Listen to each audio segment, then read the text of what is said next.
So this talk will be about what should we expect in React and React Native ecosystem during the following year. So my name is Pavlo Babenko. Originally, I'm a web developer, so my talk about React and React Native will be from a web perspective, more from a web perspective than from native perspective. And I've been working with React Native for the past 3 years, and I'm always nervous when I do public speaking. So sorry about that. So this is almost the end of the year, and the following 2019 is coming. And would be good to take an overview of what is happening in React and React Native, and what should we expect, and what should we be prepared for during the next year. Core teams for both technologies are working really hard, and they are trying to develop and create some very cool stuff. Unfortunately, there is not that much information as I wish there will be, but we can still predict something or know what to expect. So let's start with ReactMemo. It's needed for performant function components.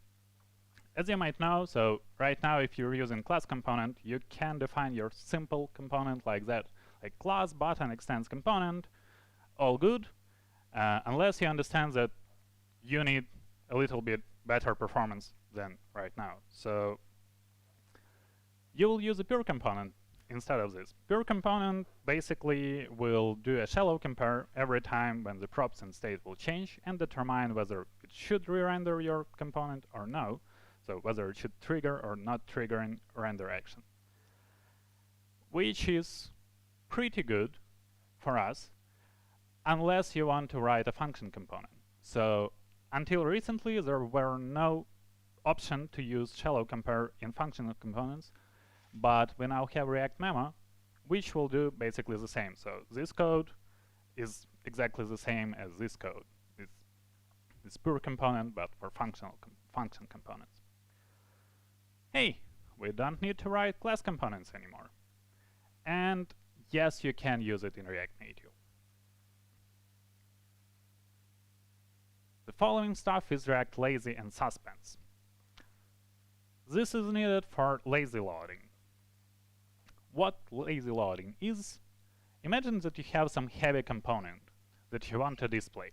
So either you have a poor network connectivity or it's really big to render, you will probably need to display something until it's loading. So you call React Lazy and wrap your heavy component into it. And then you use React Suspends to be able to use it later on. And you're providing a fallback component, like in our case it will be a loading indicator, to display something to user until this component is rendering, which is good. But you can use it in React Native, but there is no practical use for it right now. So another important stuff about Lazy and Suspends is that you can defer including your heavy component into your bundle. That means that the bundle that will be sent to the client side, to the browser, will be smaller, but there is no practical use for this in your React Native application because everything is bundled by default. However, React team is working currently on Suspends for data fetching and Suspends for server rendering. We should expect it to come in mid-2019, I hope. And while we can benefit from server rendering as React Native developers, we can use data fetching. So I do hope that it will simplify working with data in React. But we'll see. Yeah, so this is React Lazy, Suspends, ReactMemo. This is something that you can already use. It was shipped with React Native 16.6. And now we come to hooks. Hooks is a very interesting approach, and there are a lot of talks around this. There are people who hate hooks, people who like hooks, but nevertheless, I think that you need to know about them and potentially try to use it in your app.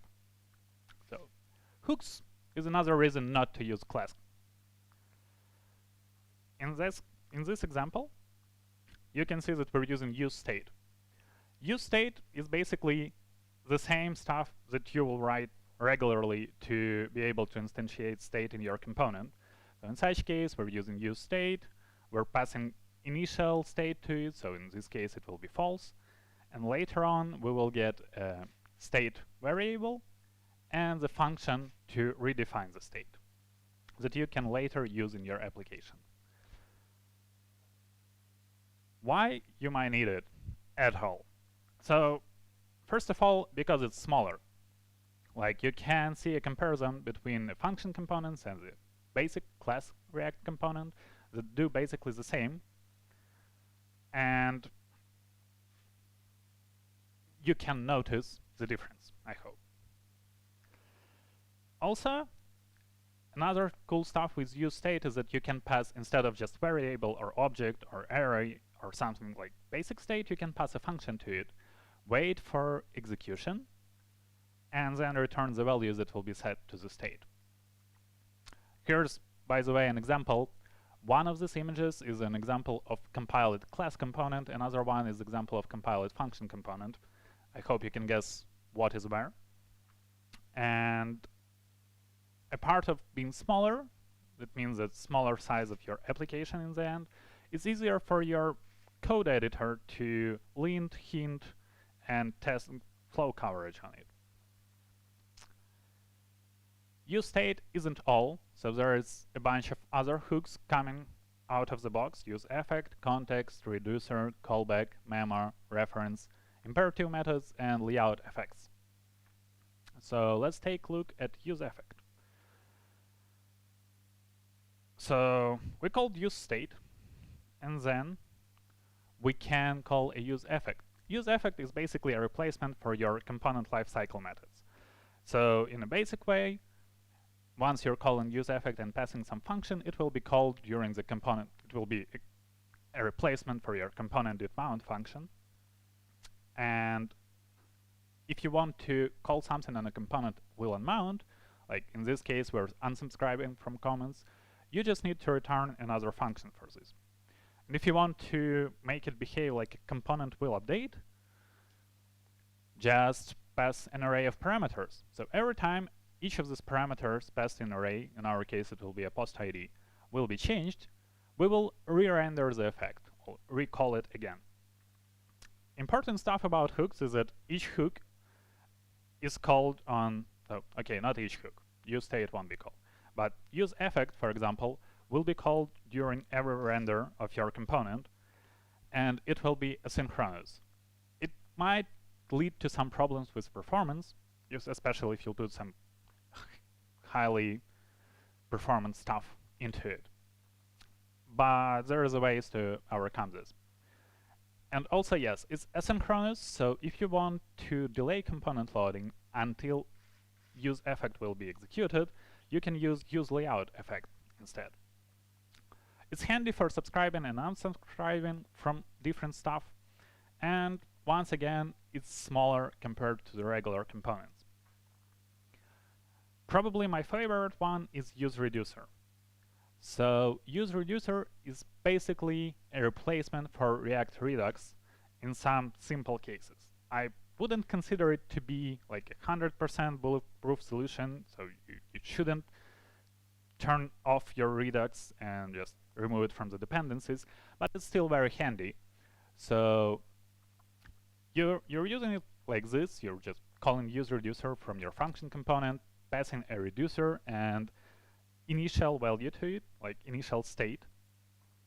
This is an example reducer that you can use. You can define it in any file or anywhere in your application where you want. You can reuse it, pass it to different other UseReducer functions. So this is the initial state that we're defining, and later on we can simply dispatch an action in your application. This will allow you to trigger. So basically it behaves like React Redux, if you're familiar with it, but Builtin Interact. And the coolest thing is that you can build your own React hook. So imagine that we have a feed input and comment input components, and both of them need to determine whether current user can or can't post a comment or post a feed. So to be able to do so, we're creating a function It's called check posting permission. Setting a state like can or can't post, by default it's false, so we treat every user as a not logged in user. And then during UseEffect, we're fetching current user permissions, setting this into the state, and returning the results that you can later on refer to in your components. What that means for us: no more higher order components, far less code in your app. Yes, you can use it in React Native, but a little bit more about this later. And it is expected to ship in first quarter of 2019, but there was so much hype driving around it, so I expect it to be shipped in January or something like that, as soon as possible, basically. After that, we can look at concurrent mode, because there is some rend components that can block main thread, and now we will be able to render these components without blocking main thread. So imagine a situation: you have a very long list and a text input with like search for this very long list in your application. And rendering of this long list is quite hard process, and it takes a lot of time to complete. So this blue line is basically the time that needs to complete the rendering of the long list. User opens this component is rendered, rendering is started for the long list, and then user event is coming. For example, user decided not to wait till the rendering will be finished and start searching for something. With current implementation in React and React Native, you won't be able to handle this event until the rendering of the long list will be finished. So this will result in a poor UI, like laggish, and it won't handle your touches properly. With a new approach, however, with concurrent mode, React is planning to render all the hard or all the complex stuff in a smaller chunks that you can stop execution at some point, add and handle a user event, and then keep executing rendering of the long list. That means that we can now control what should be executed, what can be paused, and what is the main important part of your application that you want to make like 100% responsive, and what you can or shouldn't care about it. So right now, using is very simple. You just wrap your component with this unstable concurrent mode, and then you're using unstable create root to be able to render this. And both of this is not a final API. So this is completely opt-in, and as I said, it allows React to interrupt a long-running render with handling higher priority events. Also, this unstable concurrent mode will be able to handle or to skip unloading unnecessary loading screens with ReactLazySuspends, and as of now, no one knows anything about it. So it's hard to find any information, but so this is everything we have right now. We're still not sure how it will work, but when it will work, it will be very cool. Yes, in React Native, you will need to wait for Fiber first, and I will talk more about Fiber later on. Yeah, bulletproof solution for all your hard work in React application. It is expected to ship in the second quarter of 2019, and personally, I'm waiting for it. I'm not sure about you. Moving forward, Fragment. Fragment is like my last part about React, and this is something that was introduced pretty long ago, and turns out that not all developers knows about it. So with Fragment, there is no need to create additional element on your view hierarchy. Without it, so like if you're trying to render some text and buttons and you don't care about layout on top of them, if you will try to render something like this, you will get a red screen of death saying that you need to wrap everything into JSX fragment. So usually you wrap it into view. It doesn't have any properties. It doesn't do anything to styling. It just wraps your components to be able to make React not complaining about it. And every time you wrap something in a view that you actually don't use in your application, it creates another view node in the rendering hierarchy and make it less performant, especially on Android. But with Fragment, you don't need to use view anymore. It won't create a node in your view, and it just allows you to render a text, button, and all that stuff. It was shipped, by the way, like a year ago, and still people don't know about it. Yeah, so it's cool, but we're here to talk about React Native. And the first stuff, yes, it's React Native hooks. So open source community around React Native come up with this library with a lot of basic hooks, like basic APIs from React Native wrapped into hooks, like accessibility info, clipboard, camera roll, and so on. And you can't use it right now. You will need to use React Next version and React Native Next version. But right now it's very easy to set up your project to be able to use hooks, and I highly recommend you to play with it. So now we're coming to the fantastic stuff that is coming to React Native, actually. The Fabric that I mentioned before, GSI, and Turbo modules. So what GSI is? JavaScript. A GSI is basically a new JavaScript interface. So as you may know, right now React Native works in this way. So there's three main threads. A JavaScript thread, a shadow thread that is basically a yoga written in C++, and a native thread that either is Swift or Java or Objective-C code that actually interacts with your platform. There is a huge bridge between JavaScript and shadow tree. That means that all the communication between both of them will be done in JSON. That's the in serialized JSON. That's the only way to pass data between them. And it's not that performant, as we all know. So every time when you listen to talk about React Native performance, the JavaScript bridge is the main pain point for everyone. And here you can compare how it looks or how it works in a browser. So in a browser, there's no such thing as a bridge, and instead your JavaScript will just call a reference to the browser built-in function that will describe everything. So in such case, this is a browser HTML input that is a checkbox. It has a set of properties that it needs to pass to the native API, the platform native API. In this case, it's Windows checkbox. And people at React Native decided that they can do the same, but with React Native. So instead of having a huge bridge, there will be a shadow thread written in C++, having all the properties and methods exposed to the JavaScript. And instead, JavaScript will hold references to these objects in C++, because communication between C++ and native platform API will be much faster than communication between JavaScript and C++.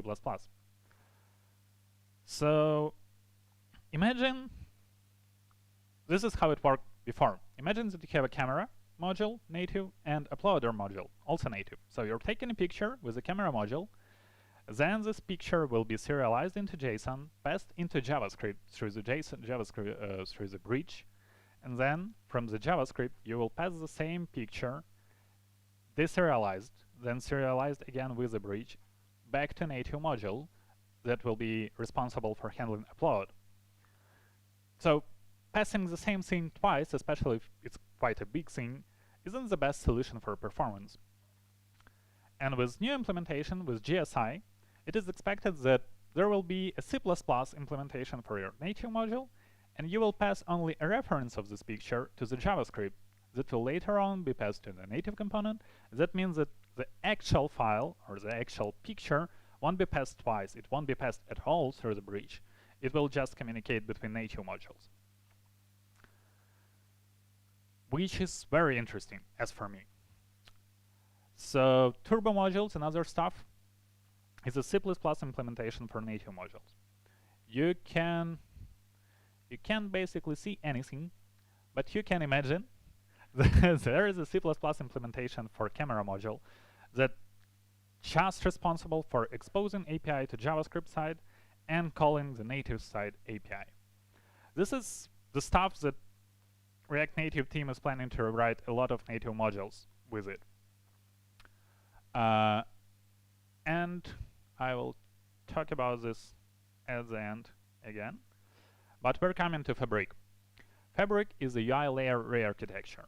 So as of today, every change on every of the threads will be passed backwards. So the problem with current implementation of the bridge is that, first of all, you can't block JavaScript on the main thread. That creates some problems to gesture responder system. You also can't synchronize layout between frameworks because layouts are actually computed in the shadow thread. There is a problem with lifecycle of each native modules because the lifecycle of them is tied to the bridge. And the more importantly, JavaScript is blocked on native initialization. Every time a new manager initialized or native module initialized, your JavaScript thread is basically blocked.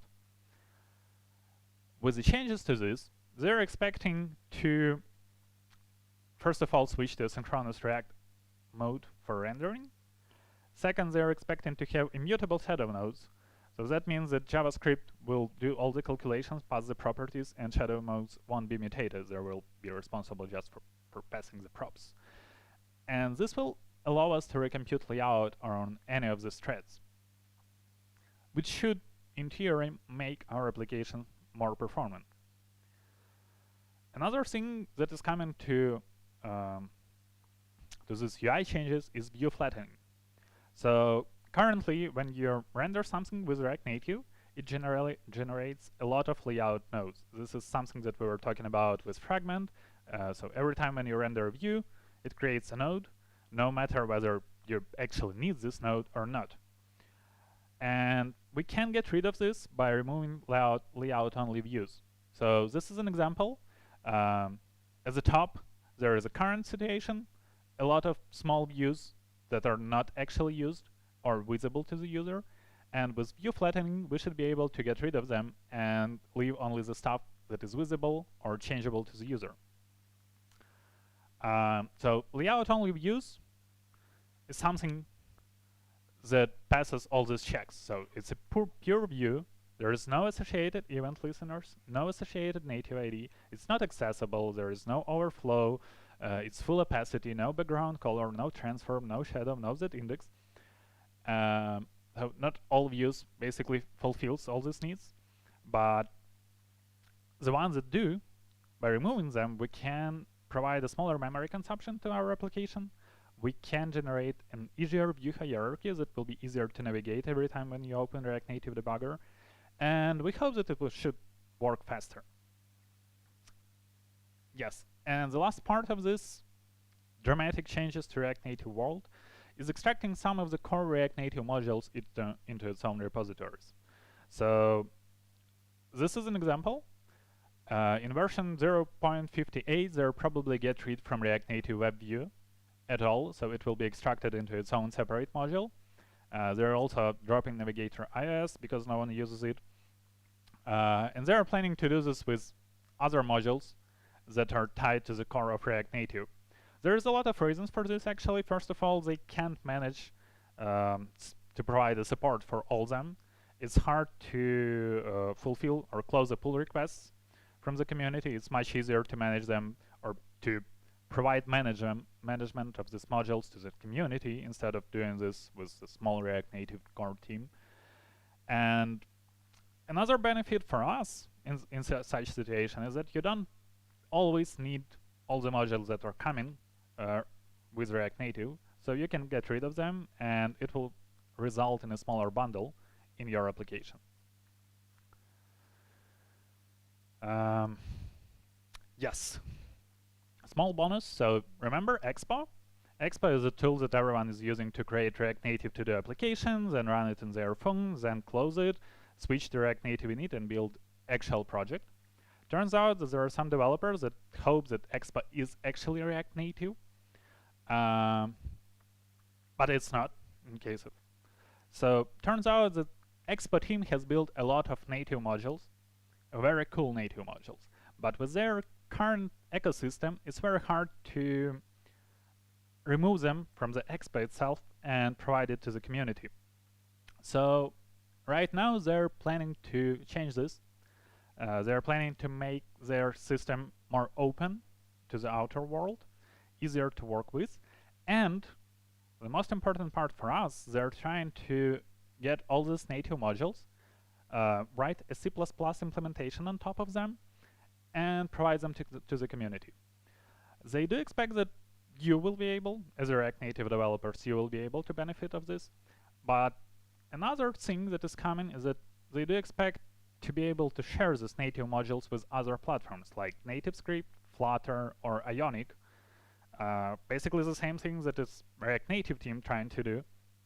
So I would expect that Flutter and even Cordova application will be much more popular during the next year, because it will be easier to use or to reuse something that was already written for React Native, which we didn't have as React Native developers before when we started to work with, because it was almost impossible to port Cordova modules into React Native world. So yeah, that's all from me.